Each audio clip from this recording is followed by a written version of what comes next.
50% ఉంది. విశాఖ జిల్లా Pendurthi community health సెంటర్లో తల్లి బిడ్డ ఎక్స్ప్రెస్ వాహనాన్ని ఎమ్మెల్యే పంచకర్ల రమేష్ బాబు ప్రారంభించారు.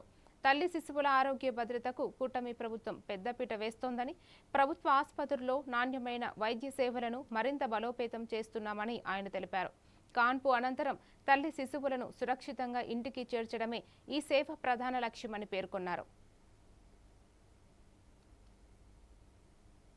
ఇది ప్రజాప్రభుత్వం, ప్రజలకు మేలు చేసే ప్రభుత్వం అని చెప్పి మరొక ఉదాహరణగా నిన్ననే రాష్ట్ర వ్యాప్తంగా తల్లి బిడ్డ ఎక్స్ప్రెస్ అనే కార్యక్రమాన్ని ప్రారంభించుకోవటం, ప్రతి గవర్నమెంట్ హాస్పిటల్కి కూడా మేము చెప్పాం, నాణ్యమైన విద్య, నాణ్యమైన వైద్యం మా ప్రయారిటీస్ అని.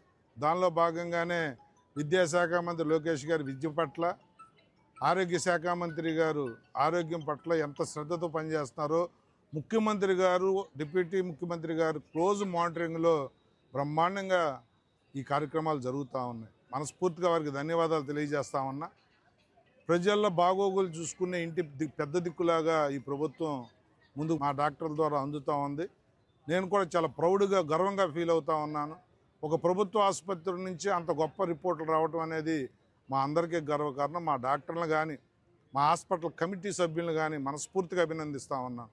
ఏదో పోస్ట్ వేసారులే అని చెప్పి ఇంటి దగ్గర కూర్చోకుండా మా హాస్పిటల్ కమిటీ సభ్యులందరూ కూడా ప్రతిరోజు హాస్పిటల్లో జరుగుతున్న కార్యక్రమాలను మానిటర్ చేయడంతో పాటు ఒక మోటారు అడిగారు, బోర్ అడిగారు. వారం రోజుల్లోనే దీన్ని మనం ఇవ్వాలి, మీరు మానిటర్ చేయండి. మండల నిధుల నుంచి ఒక బోర్ ఇస్తాను. అలాగే ఏదైతే ఎంపీ గారు ఇస్తా ఉన్నారో ఆర్ఓ ప్లాంటు, అది ఇమీడియట్గా కూడా ఒకటి శాంక్షన్ ఇప్పిస్తాను. ఈ రెండు కూడా చేస్తానని చెప్పి మా డాక్టర్లు మాటిస్తూ అనునిత్యం మీరు, ఎందుకంటే డాక్టర్ని దేవుళ్ళ కొలుస్తారు, ఆ పేరుని